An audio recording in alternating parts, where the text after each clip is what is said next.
Vamos dar continuidade ao nosso aprendizado Home Learning na página 56, capítulo 12, a receita do bolo, cálculo estequiométrico. O conceito de estequiometria é válido lembrar que a palavra estequiometria vem do grego, onde stoichion, elemento, e metron, medida. É o estudo das relações quantitativas, átomos, moléculas, falando aí em quantidade de matéria, normalmente em mols, massa em litros, massa em gramas e quilogramas e volume em litros ou centímetros cúbicos. Entre as substâncias que participam de uma reação química, estabelecendo relações entre as grandezas. Então, dadas as condições que uma reação química acontece, você poderá escrever uma equação química e relacionar a quantidade de matéria com sua massa ou com seu volume e vice-versa entre eles. Lei das proporções volumétricas constantes, proposta aí por Joseph Louis Gay-Lussac. É importante saber que algumas leis são necessárias termos na cabeça, lembrarmos delas para entendermos os cálculos estequiométricos. Gay-Lussac fez experimentos de decomposição e síntese de água, mantendo a temperatura e pressão constantes, onde observou uma proporção invariável. Aqui, no caso da água, a proporção é 2:1:2. Proporção do que? Em volume, no caso litros, de hidrogênio gasoso com oxigênio gasoso, produzindo água gasosa. Perceba que para 2 litros de hidrogênio, com 1 litro de oxigênio, produz 2 litros de água. Instintivamente, podemos pensar em somar e fazer uma confusão com isso. Por quê? 2 litros com 1 litro produziria 3. Porém, não é acrescentar 2 litros de hidrogênio a 1 litro de oxigênio. É reagir 2 litros de hidrogênio com 1 litro de oxigênio. Nessa reação, tem-se que, para cada 2 átomos de hidrogênio, a união com 1 átomo de oxigênio, produzindo uma molécula de água. Dessa forma, o volume da água é de 2 litros, ou seja, o mesmo volume do hidrogênio, pois se manterá a mesma quantidade de moléculas de água que havia de moléculas de H2, de gás de hidrogênio.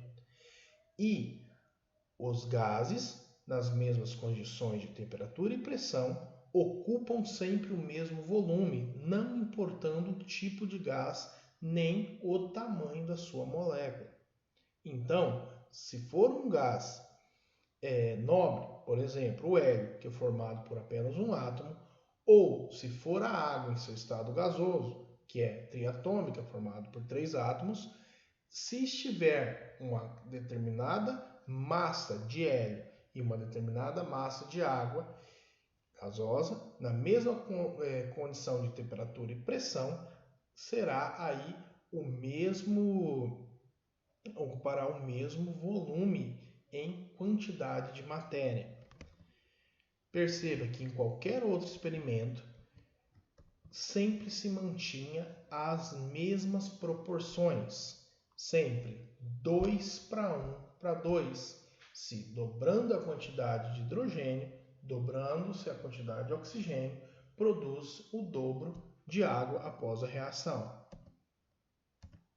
Depois de vários experimentos e análises, observou-se que o mesmo ocorria com outras reações entre gases, não apenas aí na síntese e decomposição da água.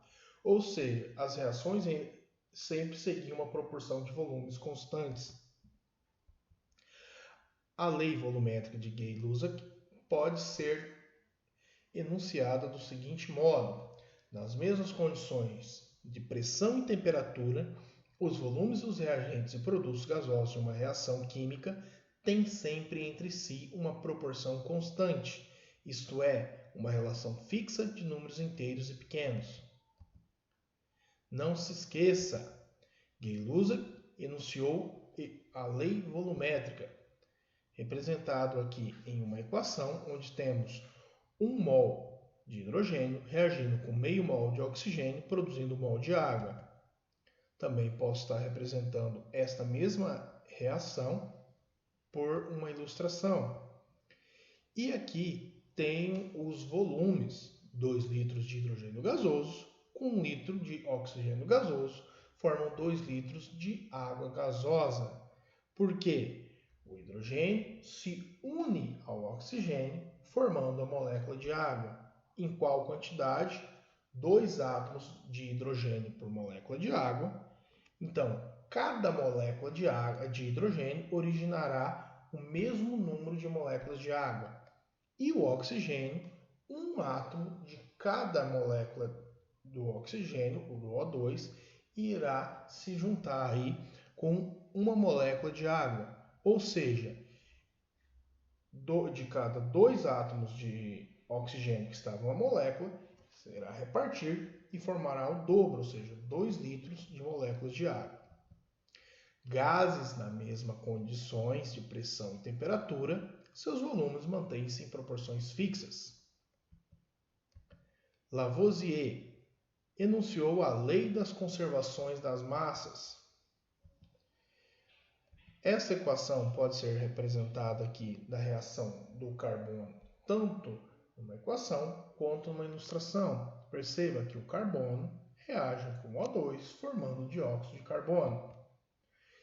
12 gramas de carbono reagem com 32 gramas de oxigênio, formando 44 gramas de dióxido de carbono. Como eu posso estar interpretando a mesma equação primeira? Eu tenho apenas o carbono, então eu considero que é um átomo, como na ilustração, ou 1 mol de carbono. 1 mol de carbono, essa quantidade de matéria em carbono, pesa 12 gramas. 1 mol de O2 pesa 32 gramas. Os dois reagem entre si, então se unem, formando dióxido de carbono. Perceba que 12 com 32 dos reagentes formam 44 gramas. E é o mesmo número em gramas de dióxido de carbono formado lá nos produtos. Então, partículas iniciais e finais são as mesmas, não importando aí a forma que elas se reorganizem em espécies químicas diferentes. Suas massas serão iguais. Lei das proporções constantes, enunciada por Proust. A mesma equação, onde 1 mol de carbono reage com 1 mol de oxigênio gasoso, O2, formando dióxido de carbono, representada na ilustração, eu dobrando a quantidade de carbono, para haver a reação completa com o oxigênio, tenho que manter a mesma proporção. Então, eu tenho que dobrar também a quantidade de O2 e produzirá o dobro de dióxido de carbono. Duplicando a quantidade de um reagente, se duplica do outro, mantendo a mesma proporção.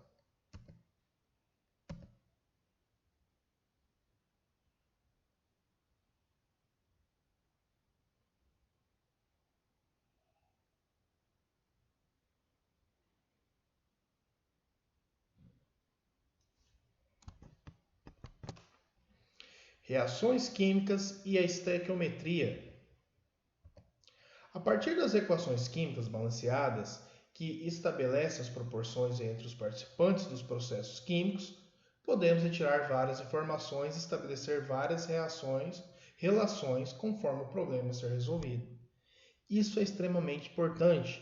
Sempre que há um problema, uma questão que envolve a estequiometria, temos que ter uma equação da reação balanceada, pois apenas assim conseguiremos tirar alguma informação da reação.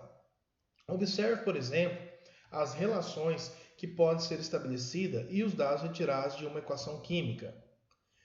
Esse é uma reação que está em uma equação do nosso material. Perceba que aqui nós temos o bicarbonato de sódio reagindo com o ácido clorídrico, formando cloreto de sódio, água e dióxido de carbono. As interpretações que podem ser retiradas dessa única equação. Temos aqui em números de moléculas ou fórmulas, no caso das formas iônicas. 6,02 vezes 10 elevado a 23 fórmulas de bicarbonato de sódio. O mesmo número, 6,02 vezes 10 elevado a 23, de moléculas de ácido clorídrico, de fórmulas de cloreto de sódio, de moléculas de água e de moléculas de dióxido de carbono. A quantidade de matéria é 1 mol para todos os elementos dessa equação.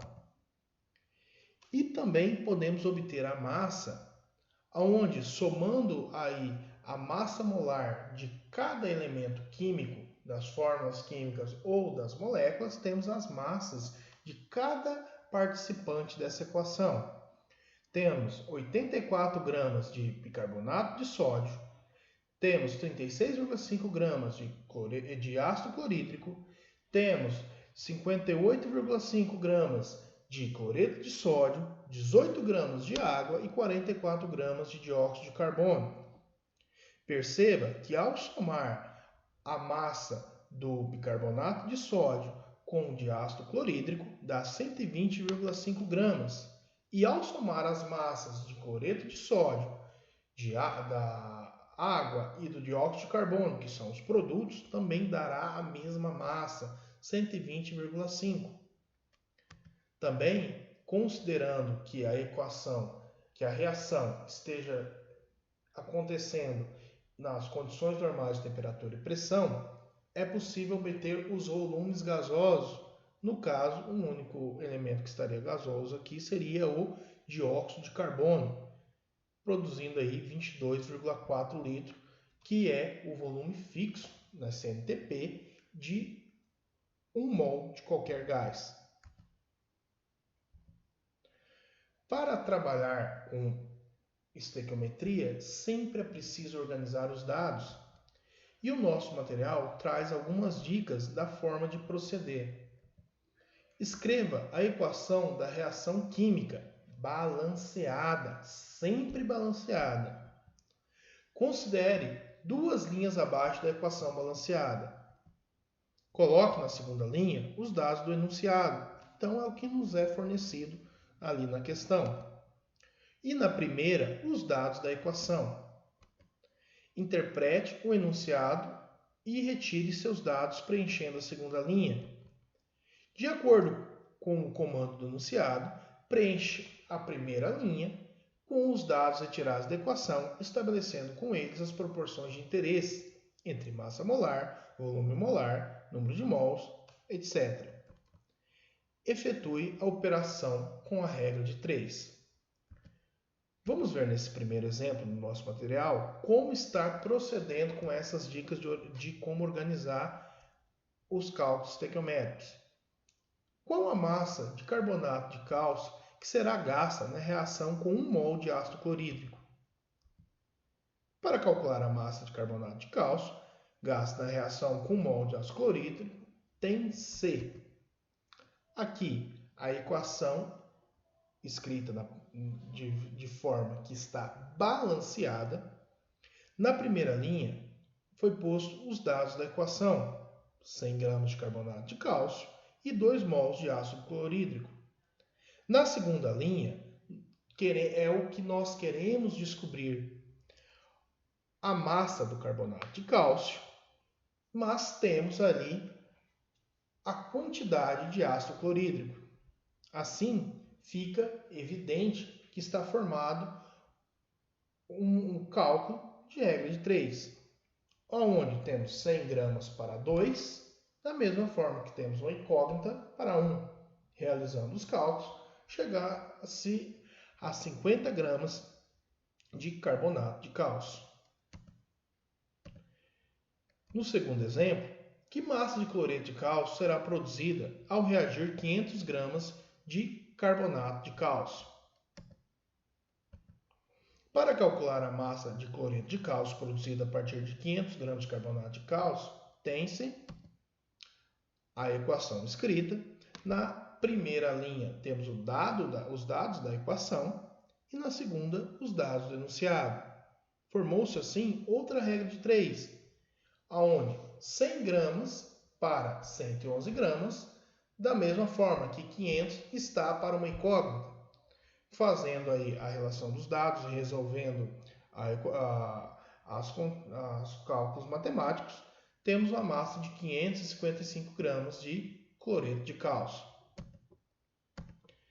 Em outro exemplo, que volume de gás carbônico, nas condições normais de temperatura e pressão, será obtido após consumir todo o carbonato de cálcio de uma amostra de 20 gramas do sal? Lembrando que, nas condições normais de temperatura e pressão, as CNTPs, 1 mol sempre equivalerá a 22,4 litros. Para calcular o volume de gás carbônico na CNTP, a partir de 20 gramas de carbonato de cálcio, tem-se aqui. A equação está escrita novamente. Na primeira linha, temos os dados da equação. 100 gramas de carbonato de cálcio produz aí 22,4 litros. Como que se sabe isso? Pois 1 mol de dióxido de carbono na CNTP são 22,4 litros, que é constante. Todo gás em CNTP produz o mesmo volume, 22,4 litros. 20 gramas de carbonato de cálcio produzirá uma incógnita. Assim formou-se novamente o cálculo por regra de 3. Ao resolver os cálculos, temos que o volume é 4,48 litros de dióxido de carbono. E no último exemplo, qual é o número de moléculas de água formadas a partir de 5 mol de ácido clorídrico? Para calcular o número de moléculas de água a partir de 5 mol de ácido clorídrico, tem-se a mesma equação escrita. E agora, como o que é de interesse aos produtos, abandonamos o carbonato de cálcio, pois a questão quer saber ali do ácido clorídrico em relação à água. Para cada 2 mols de ácido clorídrico, fornecidos aí, são dados da equação, temos 1 mol de moléculas de água. O número de 1 mol de moléculas de água é 6,02 vezes 10 elevado a 23. Então, para cada 5 mols, tem-se uma incógnita. Realizando os cálculos aí, 15,05 vezes 10 elevado a 23 moléculas de água.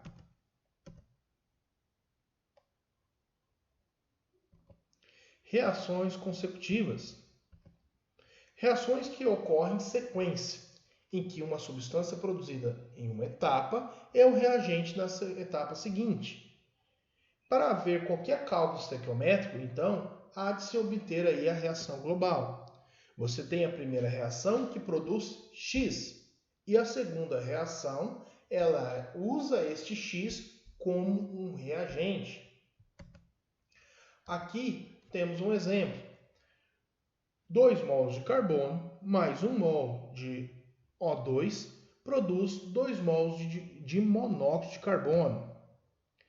E em outra reação, temos que o óxido de ferro mais o monóxido de carbono, no caso 3 monóxido de carbono, produz o ferro metálico mais 3 dióxido de carbono. Perceba que o monóxido de carbono é produto na primeira equação e reagente na segunda.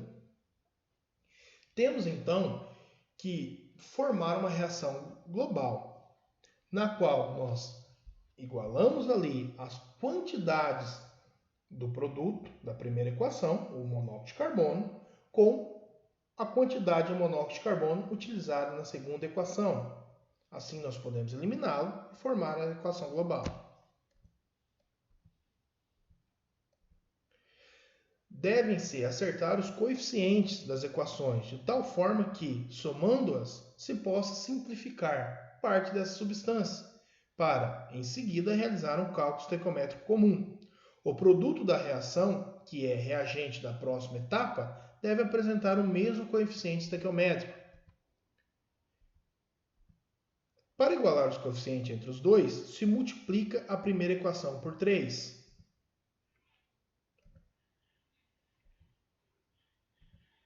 E a segunda por 2.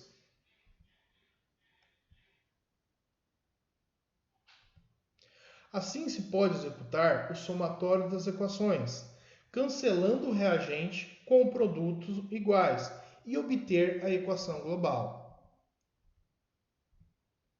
Perceba que para a primeira equação temos o produto aí em quantidade de 6 mols de dióxido de carbono. No caso, aqui teve um errinho de digitação, desconsidero o dióxido, é 6 mols de monóxido de carbono. E na equação seguinte, temos os mesmos 6 mols de monóxido de carbono. Dessa forma, podemos cancelar o monóxido de carbono tanto da primeira equação quanto da segunda e somar os outros elementos, formando assim a equação global.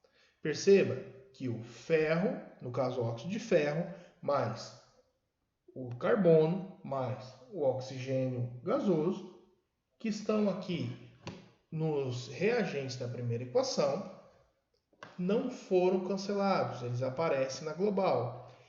E o ferro mais o dióxido de carbono aparecem aqui nos produtos, que é o que não foi cancelado. E o monóxido de carbono, aqui esse 2 está errado, foi um erro de digitação meu, com o monóxido de carbono da segunda, como ele está nos produtos de uma equação, eu posso cancelar, não preciso demonstrar ele na equação, pois ele aparece nos reagentes da segunda equação.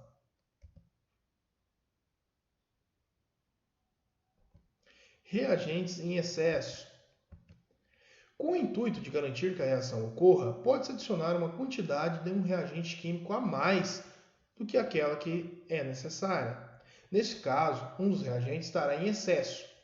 O outro reagente será o limitante da reação, ou seja, a reação para de ocorrer quando ele acaba, quando ele reage todo, pois esse reagente é consumido totalmente. Deseja-se saber qual é a massa de cloreto de sódio que poderá ser obtida a partir da reação de 100 gramas de hidróxido de sódio e 100 gramas de ácido clorídrico.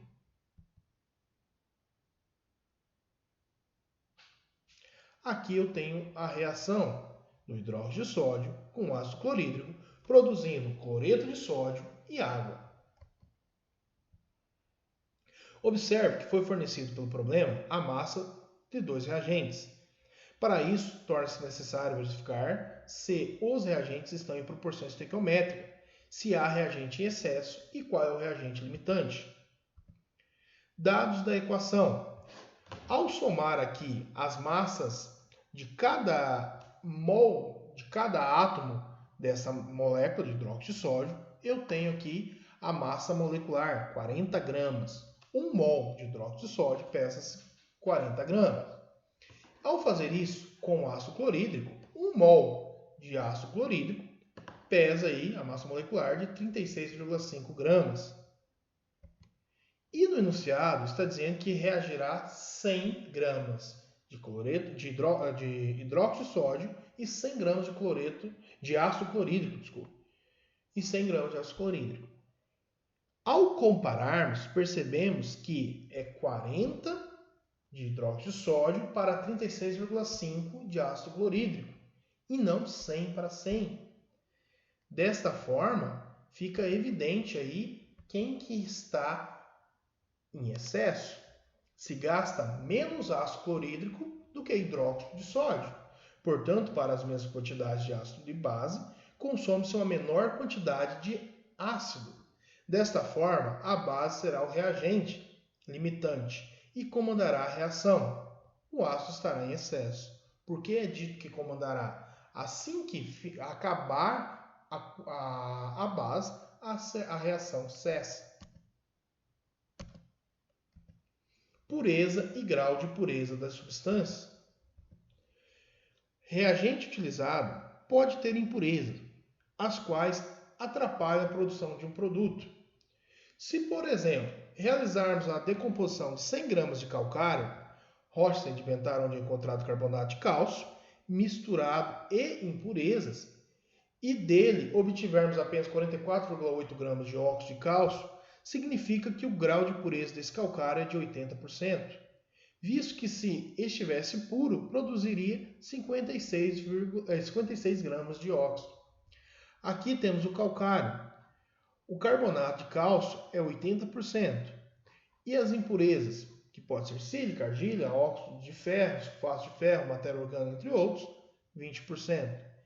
Então, sempre que for fornecido informações aí no enunciado, terá que se considerar as informações de quanto é do reagente. Nesse caso, está informando aí que de 100 gramas obteve-se 44,8 gramas de óxido de cálcio. A partir da equação, você consegue fazer aí uma regra de 3 e chegar à porcentagem. Galera, torna-se necessário envolver o grau de pureza das substâncias nesses cálculos estequiométricos. Exemplo, como determinar o grau de pureza de carbonato de cálcio em uma amostra de 200 gramas de calcário, que, por calcinação, se decompõe formando dióxido de carbono e 89,6 gramas de cal. A resolução. Se escreve a reação balanceada e se determina a massa de carbonato de cálcio que realmente reage para produzir 89,6 gramas de cal. Aqui temos o carbonato de cálcio na equação, que, após a calcinação, forma o cal e o dióxido de carbono. No caso, a calcinação é aquecido o carbonato de cálcio. Dados da equação, temos 100 gramas de carbonato de cálcio e forma 56 gramas. Dados do enunciado, uma massa que formará 89,6 gramas. Fazendo aqui uma regrinha de 3, chegamos a 160 gramas de carbonato de cálcio. A massa de carbonato de cálcio que foi decomposta corresponde a 160 gramas do total de 200 gramas da amostra do calcário em questão. Fazendo ali um cálculo de porcentagem, temos que é 80% de carbonato de cálcio. Em 200 gramas, 80% equivale a 160 gramas. Essas são algumas das informações aí que temos que estar relacionando nos cálculos estequiométricos. Leia a apostila, tirem dúvidas nos momentos de aula que estarem online e até a próxima. Tchau, galera!